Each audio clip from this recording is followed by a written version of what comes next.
Hello, adventurers. Let's talk about Gen Con. Gen Con is happening this weekend at the time of this recording. Um, I'm unable to go this year because I recently moved to Portland.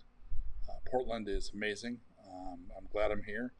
Looking forward to exploring it and getting to know the many wonderful people out here. There's a very strong game and arts community out here, and I feel very much at home, but I'm not really plugged in yet. So would have loved to have seen my people at Gen Con, but also had to miss EggCon and probably a couple of others. But we're going to talk about Gen Con. Gen Con, um, growing up, it was always the big show, right? Um, it was San Diego Comic Con for game nerds before San Diego Comic Con became the juggernaut that it is. There was nothing else like it.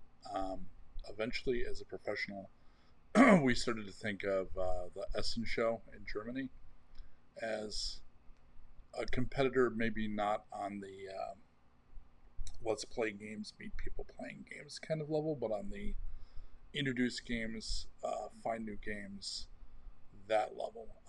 As a professional show, I think Essen was as big or bigger. And I'm not sure how it stacks up now, but it was huge. But there is nothing, has never been anything like Gen Con. My most significant Gen Con was not uh, the first Gen Con I went to. It was the first Gen Con my dad went to. My dad,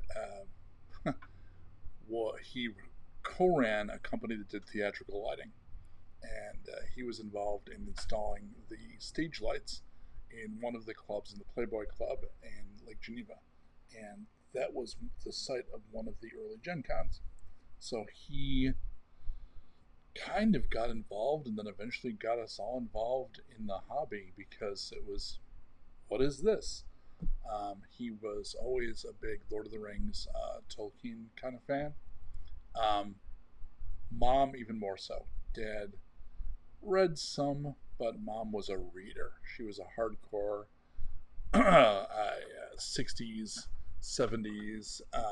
We had a huge collection of paperbacks, genre paperbacks. It was an era for that kind of thing, unlike anything before or since. And she consumed them. So, sharing some of that as you do often with a spouse, he looked around. He was also a war gamer. He was a gamer. He was eventually played things like Luftwaffe. He was, I guess, what we call a grognard now. He pushed cardboard counters. He knew military history. He played a play-by-mail game that he played on the wall of his, I guess we call it a man cave now. He had a back bedroom that was not a bedroom. It was his expensive audio equipment. He was also an audiophile. It was the don't go in there dad room. And one wall, he had mounted a map up against the wall and then had all the little counters with little flags.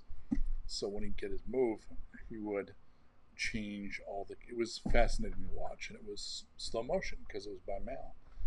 He played it for, God, 2, 3 years, I think. Said it was. I don't, for the life of me, remember what game it was, but it was like an entire front. Like it was a massive undertaking. Um, so anyway, he happened upon Gen Con kind of by chance, and it piqued his interest. I actually wrote a article for Dragon Magazine really early on called "The Evocative Blob," that was about this first encounter that Dad had, and that he brought home a Relpartha orc, and it was early Partha, so forgiveness, please, but kind of blobby, kind of blocky, but recognizable. And I think it had uh, um, the shield of Sauron on the on the mini, which was like everything was amazing. Um, so that was the most that was God, it was a karma quake. It was a big deal for our whole family. Like it changed, it changed our lives in many ways. It changed my life profoundly because from that point on, we were gamers in the kind of new world of gaming and role playing game sense. All of us, to an extent, and me particularly, I would eventually become professional designer and work in the industry, and my brother also, Brian. Um, so he went to that, and then he went to one or two when they moved to Parkside. I never went to any of those. So for me, Gen Con was always Milwaukee. It was at the Mecca. My first Gen Con, I was teenager, mid-teens, early teens, and I went. The group that I hung out with was all a little older than I was. I was effectively the kid in that group, so I was a little bit of a hanger-oner. Um, the I was I spent a lot of time with folks that were all playing a Hero Games Champions game. I think I met them through a stage show called Dungeon Master, but I went up with them, and it was important for me in several ways. Like, I think it was the first time as a young person I had been allowed out with complete independence like that. Um, so I was actually out, on my own, and it was, of course, not, strippers and blow. It was, dice and dice and fantasy characters, and which suited me just fine. Um, I remember that it was at the Hyatt. We stayed at the Hyatt, and that had always been a big part of it for me. Is there were a lot of hotels, but the Hyatt had over the years a large proportion of designers and people that I knew stayed at the Hyatt, um, and it was the place that I associated with it. And if I remember, there was a sky bridge, so it was connected. None of this. The convention is in 8 hotels, and you might want to actually get an Uber. Like none of that kind of like again San Diego Comic Con, Dragon Con kind of stuff. Um, you would just go to the con, and the con was in that building, and all of the different areas. And I think some of it was in halls, meeting rooms at the Hyatt at the time. So Gen Con is, God, it was holy ground. It was Christmas for me for decades. We would start getting excited about Gen Con coming a couple of months out. Summer beginning was not about we're going to go to the beach. It was not about we were going to go on vacation, because we were never the kind of family with the kind of money that would do that regularly. I think we went on a big family vacation twice ever, and once to Disney, I think. So, but summer was, oh shit, Gen Con's coming, and we'd get all excited for it. And then even as an adult, I'd start vibrating with excitement and anticipation, and then the scuttlebutt about what might be releasing. And then eventually, as I became part of the industry, who I'd get to see, because it's a community kind of a thing. You still get that, obviously. You go to these things, you get to see these people that you've met and learn to become your friends. And some of them, they aren't local, so you only have a tangible in-person friendship when you're at conventions. And at big shows like that, they're all there. All your friends are there, which was amazing. So, Gen Con memories. I have very, very strong memories and positive, wonderful memories about FASA. FASA was the best place I'd ever worked with, the finest people I've ever worked with. Full stop, no reservations, just amazing. If there's any time, any experience I could go back to and revisit, it would be that. Some of these people, many of these people are still my friends, and are just just the level of talent was incredible, and I got to be there. And as somebody who is, again, a little younger than most of the people around me, um, it was a privilege. It was just, I got to be wide eyed. I got to be caught up in it. I was at FASA when we released a few things, and I distinctly remember, like at the time, we had a whole block of booth space on the convention floor, like second only at the time, I think, to the TSR Castle. Like at the time, and I don't know if that's even true now. Maybe it is. There was such a big chunk carved out for TSR, that Wizards now, I guess, that they put a castle around it, and you would go into the castle, and there'd be demos, and part of it you go buy your stuff. And FASA, when I was there, had the second biggest domain, um, and they used it. They worked with a friend of mine named Carl Kochvar, and that's somebody I cannot find. I hope he's still around. I hope he's okay. He was a good friend of mine. He was never a social media guy, so he has no footprint. So I have no idea where he's gone. But he was the resident scenic artist at Goodman Theater in Chicago, and he built displays for them. So we had, I guess they still use chunks of it.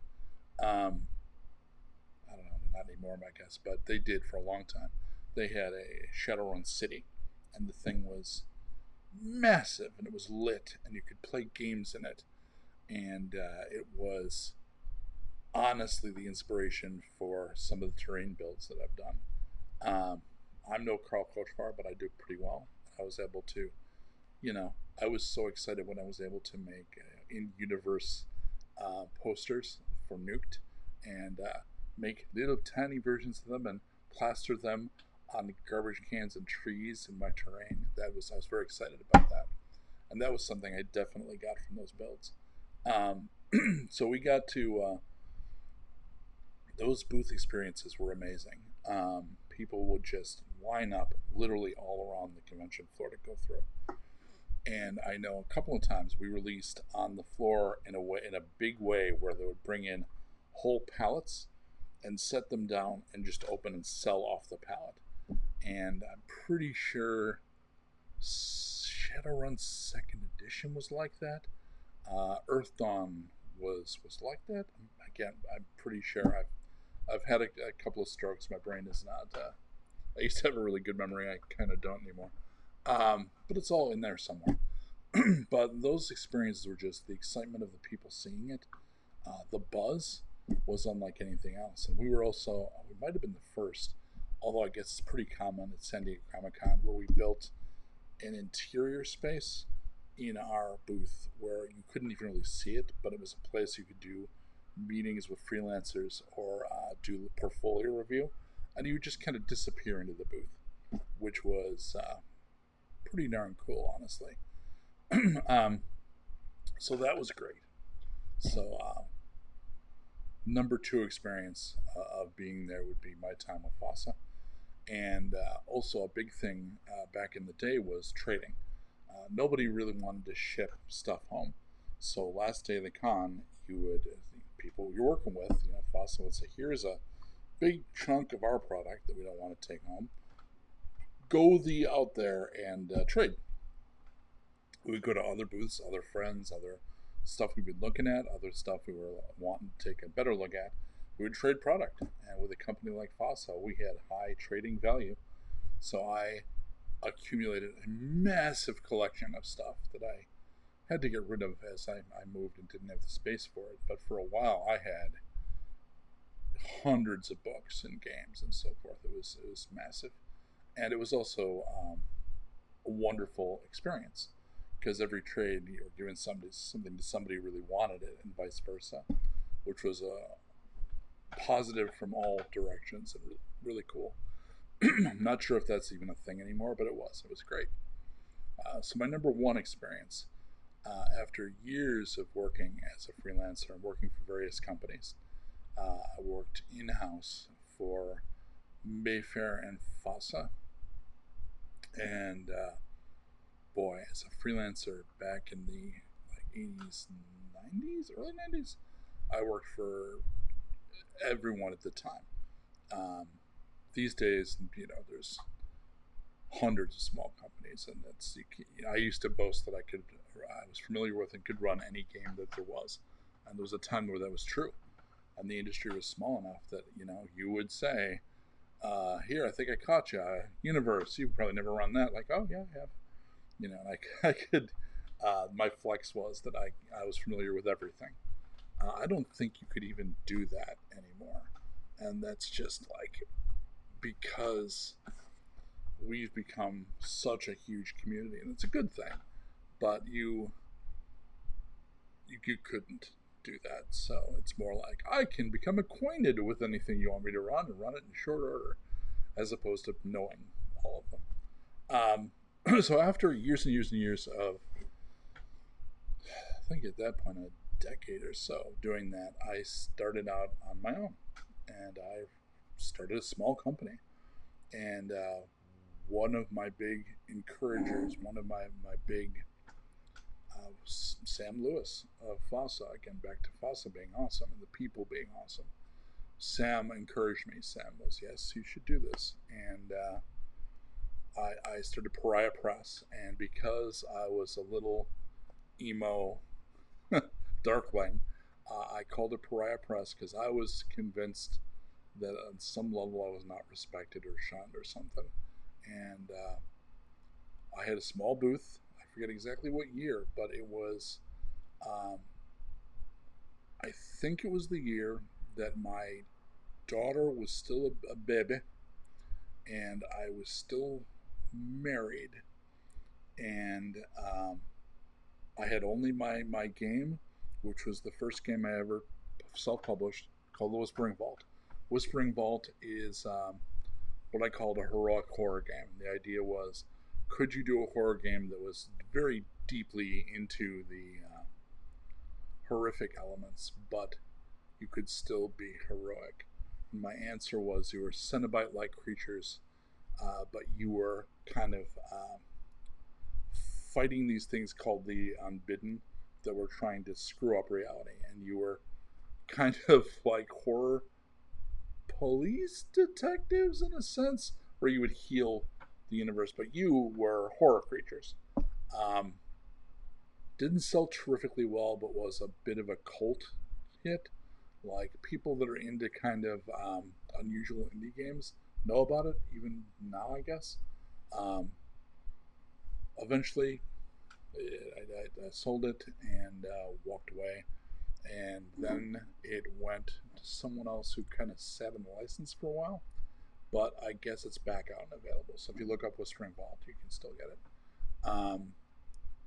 For a short while, it was with Ronan, wonderful people who did right by it and put out a bunch of supplements and could not have been in better hands. Um, so that was an amazing experience, right? Like, when are you ever going to get that first like that? And part of the experience for me is that it was humbling. Um, I called myself Pariah Press, and immediately I was surrounded by love and support. Um, to the point where I felt very embarrassed about the name. Uh, Everybody I knew and people I barely knew um, came by the booth and, oh, congratulations, Mike. This is great to see. It was um, overwhelming and amazing. Um, I remember other things about Gen Con. We would go to the Safe House every year. The Safe House was a James Bond inspired speakeasy where it had a secret entrance and you'd have to say the password and it was all kinds of shtick. And then you get in and there were it was a phone booth where it would give background sound effects so it would sound like you were in a train station or whatever. It was the alibi phone. There was a big map on the wall that had little lights that was like sort of an actions board. It's all spy themed. Um, the drinks and such were all spy themed, including the legendary Spy's Demise, which was, I think, the it was this big. It came in a big glass flower pot tankard thingy that you would then be able to take home, and it was high octane. It was tasty, but it was like a like having a party punch in a mug, and you would drink it. And when you ordered one for someone, they it was a big scene of hoo ha. They'd make a production number out of it. And that year that I launched the Whispering Vault, as opposed to feeling like pariah press, there was so much support thrown at me that as a non-drinker, I drank a little, and walking through the safe house, I was bought so many drinks that I had to fake drinking them and spill them down my shirt. Although I did drink the Spies Demise, I drank it entirely down. And only the fact that I'm a big Norse fellow was the. I think I managed to stay mostly sober and did not have a terrible day the next day, if you know what I mean. Um, miss all of that terribly. It was an amazing time. Gen Con was always amazing. I then took a break from the industry, which had a lot to do with I had kids. I was raising my kids, and eventually I kind of came back. And it was when one of the sparks was when my eldest was asking about games and asked about the games in the house, and I would explain. And eventually I did the dad thing of running games for my kids when they were too young to play them. But the spark was relit, and I came back a little bit, and I've gradually been coming back more and more. I've now got a new game out, but I went back to the cons, and I've discovered some amazing new cons. I am particularly fond of the Philadelphia area gaming expo page, and also of GaryCon. So two conventions. GaryCon in particular, I was directed to as it felt. Several friends said this feels like old school Gen Con, and it does. Um, it is put together by Luke Gygax and his friends, friends, family, supporters, and it's great. I've enjoyed it every year I've gone. I think I've been 3 years. I think this will be my fourth. Um, yeah, so I've been back to Gen Con Indy, and it is it was strange to go from a world where walking onto the Gen Con floor at Mecca, I felt like I knew everyone and everyone knew me. And that's not entirely true, obviously, but it was largely true. Like I back in those days, you could walk the sales floor, um, and you could see everything in part of a day. Just you could take your morning, your afternoon, and see everything, or at least get a sense of it. We would usually do this early because then you can figure out, well, what do we want to actually try to play or demo, and that would take longer, obviously. That's not even possible anymore. Um, these days, the convention has become a lot more like San Diego Comic Con. It's not only a game convention; it's a media con. You see people. We've seen like promos for movies. We've seen it is big and bright and bold and wonderful, but it's it's not what it was. It's grown. It's grown up to an extent. Um, I've been back to Gen Con Indy two, maybe three times. Did obviously I can't make it this year. I feel a little stranger in a strange land about it these days because I was out of the industry for a while, and I feel like to an extent it's moved on a bit, and it has, and it should have. But I have to see it again through the eyes of that 15-year-old who was a game fan, who was just excited to see the new stuff and meet the people. I really, at this point, and it might come back, have to try to take off the lens of seasoned professional because that's not how I'm interacting with most cons these days. I'm, I'm a gamer again. I'm an explorer, and that's all fine. But it's changed the experience of Gen Con for me. And when I go to cons, I shy away from the very big cons just because I don't like crowds, honestly. Um, I'm a people person and I like smaller groups where I can interact with you. Um, I like trying to meet, a handful of people at each con. And there's a rush to these bigger cons. There's a press. The number of people that literally press up in the area around the dealer's room before it opens, it's tens of thousands, and it looks like there'll be a trampling accident at some point. Like that does not turn me on. It worries me a bit. Um, but to each his own. It's obviously a place where new things are introduced. A place where I definitely would have taken meetings had I been able to go this year. There's a few places that have been offering like, hit us up if you want to do some work with us. I'm like, yeah, I would totally, but can't make it. Not this year. So Gen Con, it was certainly always the big show to me.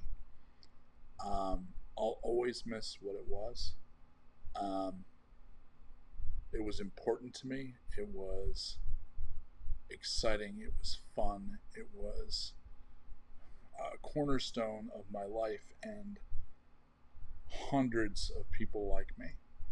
And I still see these people that I used to go to the Chinese place in Milwaukee and we'd have dinner once a year, that kind of thing. Um, and you don't really, it was a Major Goolsby's, was another place we always went. Um, but, things change. We're going down a rather wide river at a hell of a clip. And I'm finding many of those things I used to love at GaryCon and Page, maybe at EggCon and some others. Um, so if you're going to Gen Con, have a great time. I wish I could buy you a drink. I hope to see you there next time. And if not, maybe I'll see you at one of these other cons I do make it to. So have a great time, and I'll talk to you soon.